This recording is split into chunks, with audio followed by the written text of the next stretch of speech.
Kaunting allowance kapalit ng pag-inom ng tableta o kaya'y kapsula. Pero di mo nga lang alam kung ano ang magiging epekto. Payag ka ba? Nagigpit sa Japan, kaya maraming entertainers naguwian.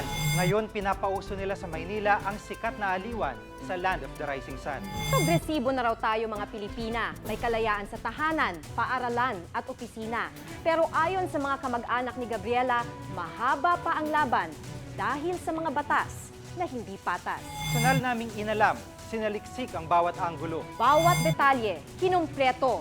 Ang lahat ng yan nakatala sa Reporter's Notebook.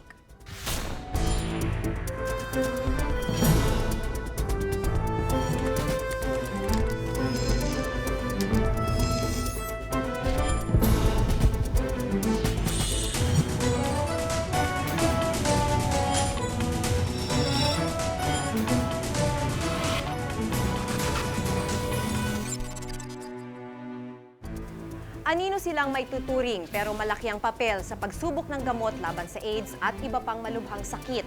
Walang pera, walang insurance, at kapag nadisgrasya, wala ring makakaalam ng kanilang kwento.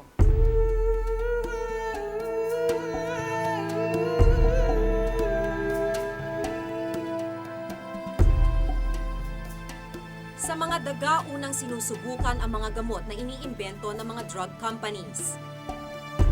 Pero kamakailan, nadiskubre naming sa tao na agad ito tinitesting ng ilang grupo. HIV positive si Marco, di niya tunay na pangalan. Masakit para sa akin. Maraming mga trials dumating sa buhay ko pero pilit ko lumaban. Walang gamot ang AIDS. Kapit sa patalim, lumahok siya sa isang eksperimento sa isang ospital sa Maynila. Ang sinusubukan noon ay kung magiging mabisa ang coconut oil derivative laban sa AIDS. 6 to 6. Pagkatapos ng almusal, sa umaga, minom ka ng isang baso pagkatapos kumain. Tapos sa tanghali, mayroon din. Ganon din, isang basong maliit. Tapos bago matulog. Itinigil niya ito dahil hindi naman daw siya gumagaling. Kung si Marco sa loob ng ospital na pag-eksperimentuhan.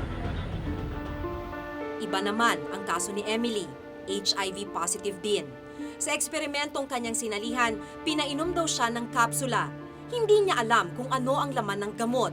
Hindi rin ipinaliwanag sa kanya ang posibleng maging epekto nito. Sa bahay lang niya ito iniinom. Habang kasali sa eksperimento, may 5,000 piso siyang sustento bawat buwan. Ilang capsules yan sa isang buwan? 120 capsules yan. 4 times a day. Anong kapalit? Ang kapalit, kumukuha siya ng results sa pamamagitan ng aking buhok. Ganito rin ang naranasan ni Maria, HIV positive din, tulad ni na Marco at Emily. 1995 pa nang mag-umpisang sumali sa testing ng Japanese capsule si Maria, kasama ang kanyang asawa. May nag-invite sa amin na sumali kami. Sabi ko naman, o sige, kasi 6,000 isang buwan. Dalawa kayo mag-asawa. Di tulad ni Emily, hindi ininom ni Maria ang gamot na ibinigay sa kanya.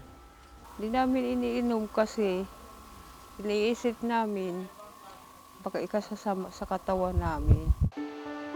Kabado rin si Emily sa epekto ng gamot kaya aminado siya na may mga pagkakataong kinukuha niya sa ibang tao ang buhok na ibinibigay sa hapon. Disyembre noong nakaraang taon, umayaw na si Emily sa eksperimento. Ayon kay Emily, 18 babae at 3 lalaki ang kasali sa eksperimento.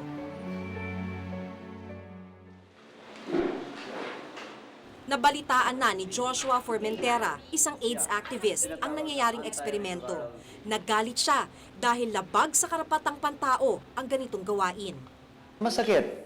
That really violate their human rights. Kasi they became guinea pig because of economic reasons. Basta bigyan lang pera, sige. Kuha na para mabili ng bigas. Naintindihan ko yon. I cannot really stop on that because that's their right also. That's their prerogative. Narespetuhin natin. Yan ang kagustuhan nila, let it be. Yan. Pero in my organizations, hindi pwede yan. May tinatawag na Guidelines for Good Clinical Practice for Trials on Pharmaceutical Products ang World Health Organization o WHO. Mahigpit ang mga patakaran dito para maprotektahan ang mga trial subjects. Batay dito, dapat ay ipinapaliwanag ng husto sa mga kasali sa eksperimento ang prosesong gagawin. Dapat din ay may written consent. At malinaw na paliwanag kung ano ang intensyon ng pag-aaral at mga posibleng epekto nito sa pasyente. Sa kaso ni Emily, hanggang ngayon, wala siyang kamuwang-muwang kung ano ang ginawa sa kanya. Nung contact mo, hindi nila ipinaliwanag? Hindi. Hindi ba nila ikaw chine-check? Sa mga laboratory ko. Oo. Kung kumusta ka na, ano na bang kalusugan mo ngayon? Minsan, nagtatanong naman sila tungkol dyan. At inaalam nila kung ano na nangyayari sa akin. Ayon pa sa WHO, dapat ipinapaalam sa mga subject ang resulta ng eksperimento. Dapat ay hindi sikreto ang pagsubok sa mga bagong gamot. Sang-ayon dito ang mismong Pharmaceutical and Healthcare Association of the Philippines o PHAP, ang pinakamalaking grupo ng mga pharmaceutical company sa bansa. They should be apprised of any development. Yung alam nila kung ano ang naging result ng pag-aaral, ng pagsusuri. Sinusunod umano ng mga miyembro ng PHAP ang mga patakaran ng WHO pagdating sa pagpapaalam ng detalye ng gamot sa mga subjects. The patient should be informed of his or her rights. Kailangan daw positive. Ayon pa kay Tantia, mahalaga din na gawin sa isang kontroladong lugar tulad ng isang ospital ang testing. Sa ibang bansa nga daw, maski animal testing ay mahigpit na minomonitor. Delikado raw kasi kapag hindi na monitor ng gusto ang mga subject. Malaki ang risk. Unang-una, hindi ma-monitor ang blood levels, urine concentration, and hindi ma-determine kung how much is being excreted within a certain number of hours. And of course, mahalaga yung observation of adverse reactions. Sa kabila ng maaaring mga epekto ng human testing, sa pananaw ni Tantia, isa itong prosesong kailangang gawin.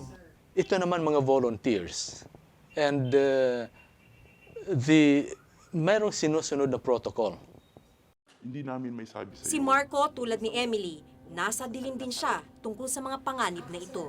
Nakakaalam doon yung mga doktor lang eh. Sila lang naman nag-research noon eh. Oo. Tsaka hindi sinabi sa amin na ito yung result ng laboratory mo. Sila lang nag-usap-usap. Basta kami, inom na lang kami. Basta sabi ko, Lord, bahala ka na.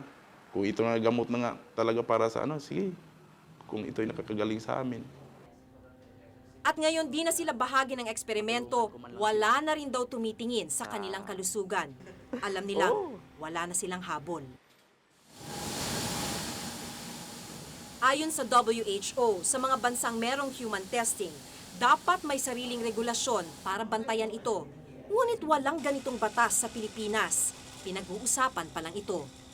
I am not aware of any laws.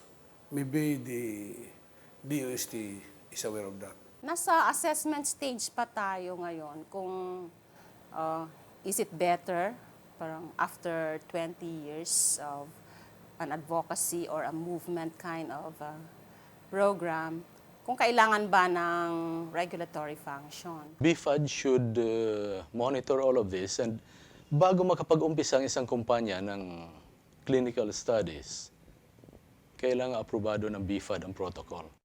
The monitoring of the clinical studies are done primarily by the the institutional review board or Institutional Ethics Review Board. For example, UP-PGH has one. Dahil sa kawalan ng batas, walang ngipin ang mga institusyon ng pamahalaan upang ipatupad ang mga panuntunang inihatag ng WHO. We don't see any need to have it legislated. At habang walang malinaw na solusyon sa sitwasyon ng mga taong napag-eksperimentuhan, patuloy ang kawalang kasiguruhan ng buhay ng mga tulad ni Marco, Emily at Maria. Mas mura na mag-conduct ng research dito, kaya dito sila nagpupunta. Sa kabila ng lahat, puno pa rin sila ng pag-asa. Sa ngayon, okay naman ako kasi nakakalakad naman ako. Tapos, okay naman yung pagkain ko. Tapos, yun nga sabi ko, sa probinsya ako magpapalakas.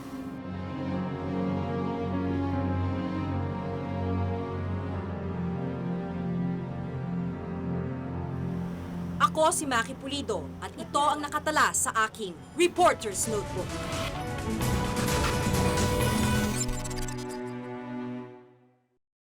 Buhay Hosto sa Maynila sa pagpapatuloy ng Reporter's Notebook.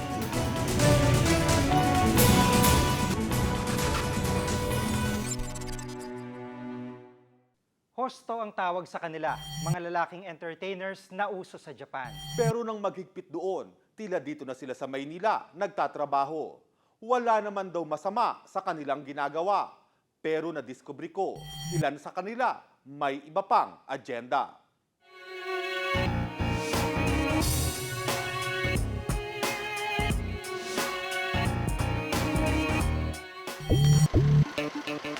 Pagkagat ng dilim, nagtatapos ang trabaho ng marami sa atin.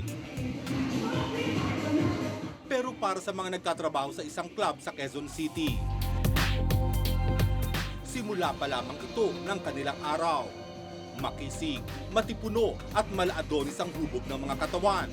Yan ang mga hosto ng Santaro Club, isang adult entertainment bar. Ang hosto ay salitang Hapon, ibig sabihin male entertainer. Dati-rati, sa Japan lang mayroong mga hosto club. Ngayon, pati sa Pilipinas, nauuso rin ang mga ito. Setyembre kasi noong nakaraang taon, nagigpit ang bansang Hapon. Kaya naman ang ilang hosto bar owners doon nag-alsa balutan. 私が今日本にいて、新聞で今度はあまりもうフィリピンからタレントを入れないとか、毎日のように6ヶ月前から日本の新聞に書いてありました。それであとは看護婦さんとか看護師さんを日本に派遣する。 Pati ang mga hosto na nagtatrabaho roon, apektado rin. Tulad na lang ni Charlie, pagkatapos ng 15 taong paghuhosto sa Japan, nakapagpundar na siya ng 2 sasakyan at isang townhouse. Nag-audition talaga ako sa mga promotion. So, doon nag-start yun. Nagpursige rin ako dahil siyempre, sa hirap ng buhay sa atin eh. Hindi mo kikitain dito yung kinikita mo sa Japan eh. Pero nitong nakaraang taon, hindi na ni-renew ang kanyang kontrata. Kasama kasi sa bagong patakaran ng bansang Hapon ang pagkakaroon ng age limit. Sa edad na 40, si Charlie tila na etsapuera.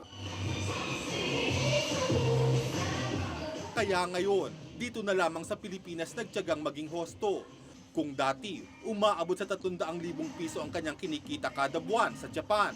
Ngayon, bumaba ito sa 30,000. Kaya kami nagtayo ngayon ng Santaro Club para yung mga Japanese namang kaibigan namin o customers, sila naman ang papupuntahin namin dito.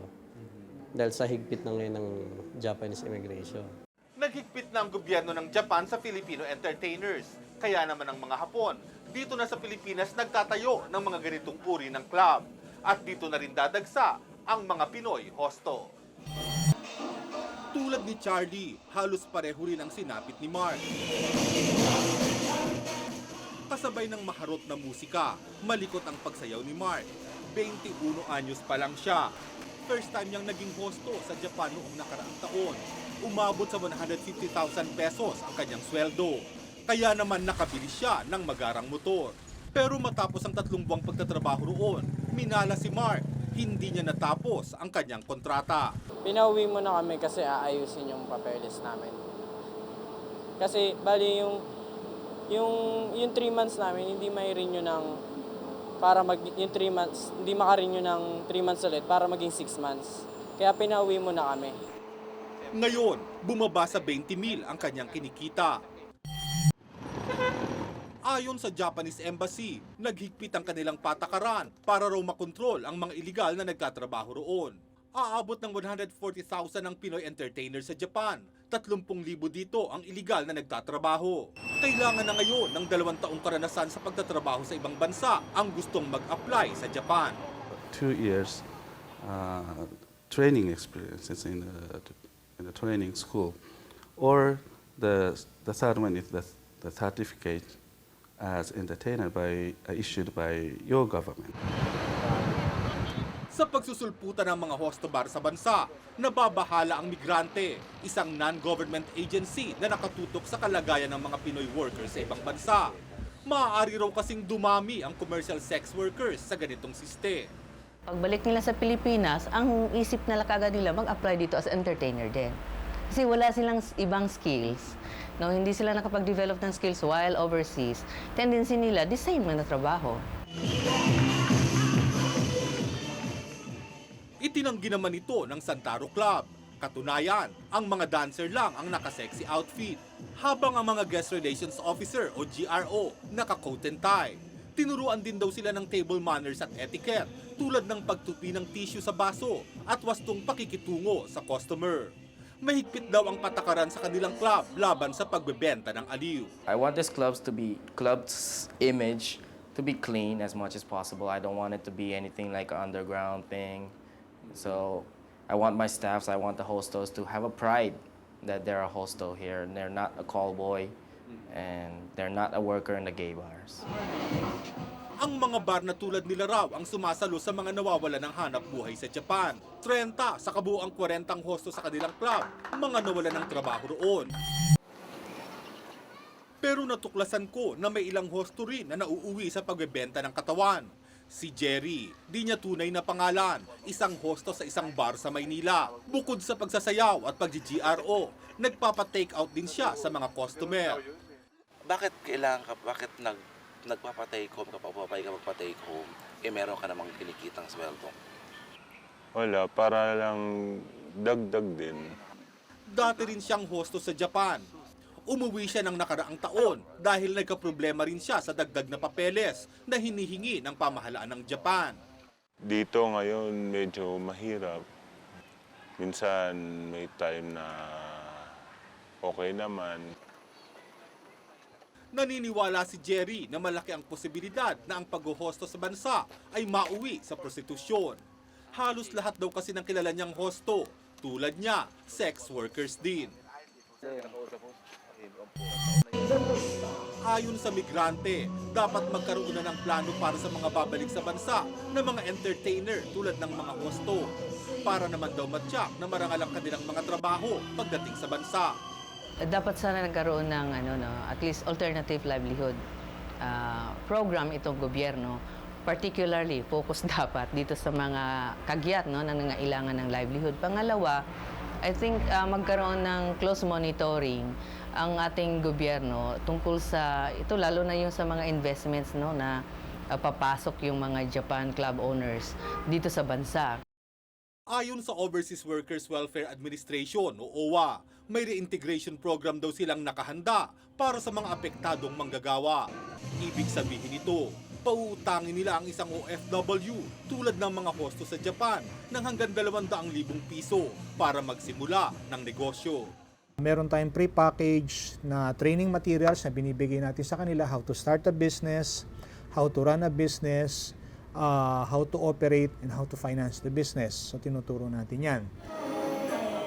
3:00 ng madaling araw, sarado na ang Club Santaro. Nag-uwian na ang mga taga-aliw at parokyano. Tapos na ang ingay at palakpak, sayaw at hataw. Pero ang nakaambang suliranin, dulot ng pagdagsa ng mga hosto sa bansa, tila nagsisimula pa lang. Simula kasi sa March 15 ay huhulihin na ang mga entertainers sa Japan na walang tamang dokumento, kabilang na ang mga hosto. Handa ba tayo sa maaaring idulot nito? Ako si Lars Santiago at ito ang nakatala sa aking Reporter's Notebook. Susunod, mga batas na di patas para sa mga kababaihan. Kapag wala na ang iyong mga alaala, ano pa ba ang natitira? makakita ko ng mga anak ko. Kung pati mga mahal mo, hindi mo na makilala at ang nakaraan ay parang pelikulang iba ang gumanap. Chichay, Ruday, Elizabeth, Ramsey. Paano mo mababawi ang iyong pagkatao? Intindihin ang sakit na demensya. Sakit ang mata. Hindi ko alam. Hindi niyo alam gawin yan? Hindi po. Samahan si Sandra Aguinaldong habulin ng mailap na alaala. Lunes sa Eyewitness.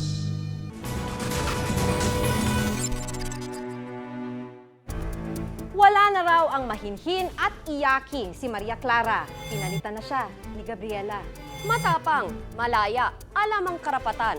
Pero pagdating sa batas, nakakiling pa rin daw ang pabor sa mga kalalakihan. Ngayong araw ng mga kababaihan, meron ba silang dapat ipagdiwang?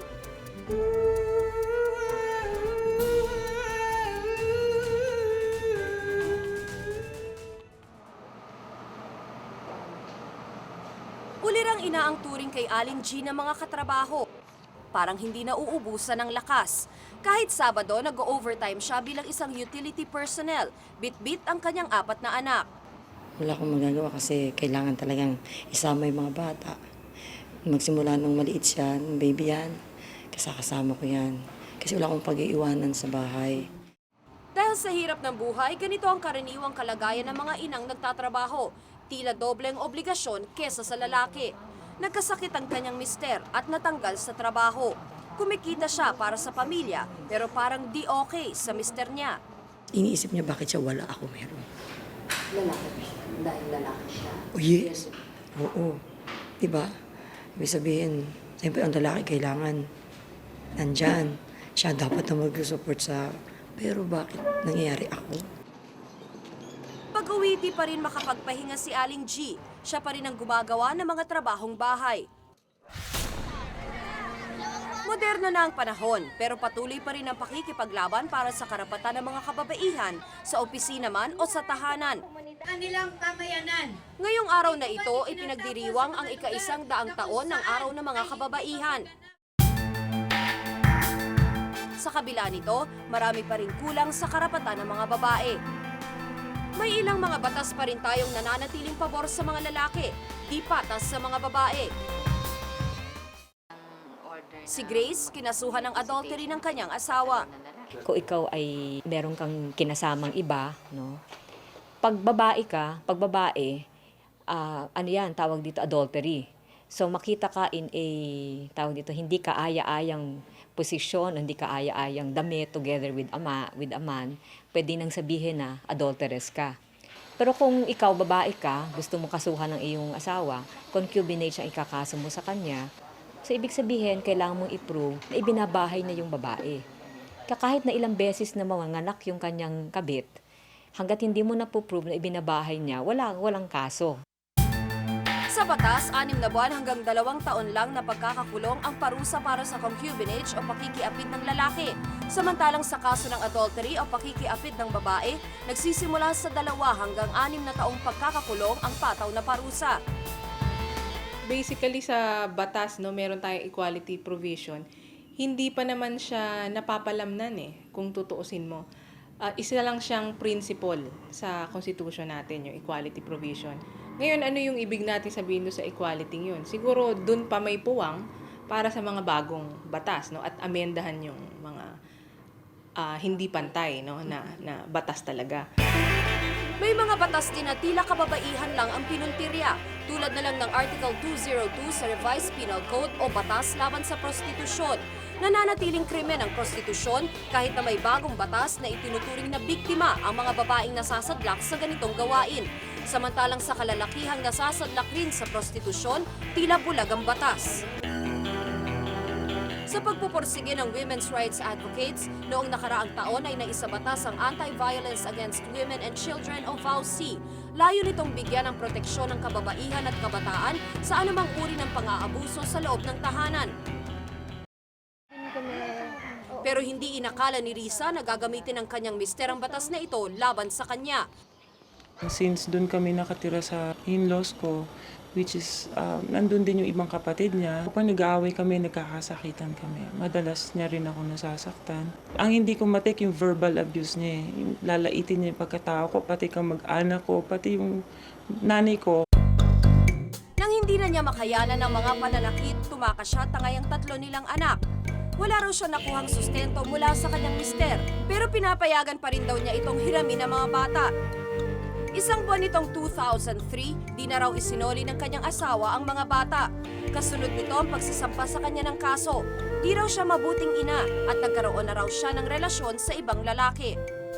Nag-file kami ng motion to dismiss kasi sa pananaw nga namin, hindi tamang batas ang ginamit sa akin. Kung meron siyang reklamo sa akin, wag itong batas na to. Alam niya kasi na wala siyang laban kahit anong batas ang gamitin niya. Anti-Violence Against Women and Their Children Act ay talagang made for women at women talaga ang may gamit nito. So, kung gusto ng men, maglabi sila for a law na anti-violence against men and their children, no? Noong nagko-cover pa ako dito sa kamera, napansin ko na ang pagsulpot ng mga panukalang batas pabor sa mga kababaihan. Pero lumusot man ang mga panukalang batas na ito, hindi pa rin masasabing tunay na malaya ang mga babae. Bilanggo pa rin kasi sila ng makalumang pananaw ng ating lipunan. Kaya ang mga women's group walang tigil sa pakikipaglaban para magkaroon pa ng puwang ang kababaihan sa lipunan. Women should continue organizing at saka push for better legislation. At the same time, mag-educate dun sa among their ranks para yung kanilang mga rights, ginagawa pa lang ay malakas na yung loob nila na sabihin, karapatan ko to, hindi mo dapat gawin ito. Sa 100 taong pagdiriwang ng Araw ng mga Kababaihan, unti-unti na rin kinikilala ang karapatan ng mga babae sa lipunan. Pero hanggang ang ilang batas na dapat sana ay poprotekta sa kanila ay patuloy na hindi magiging patas, ang laban ng mga kababaihan ay tila mahaba pa. Ako si Tina Panganiban Perez at ito ang nakatala sa aking Reporter's Notebook.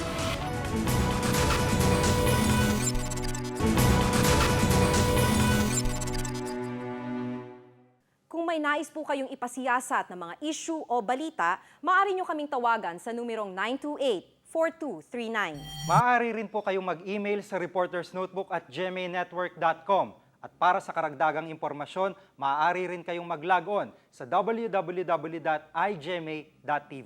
Para sa malalimang pagtingin sa mga issue at balita, samahan niyo po kaming muli sa susunod na Martes. Ako si Maki Pulido. Ako si Jiggy Manikad at ito ang Reporter's Notebook. Nagpumili daw ako dito ng apartment. Tapos later on, ginawa ko rin naman yung mother-in-law ko para sa...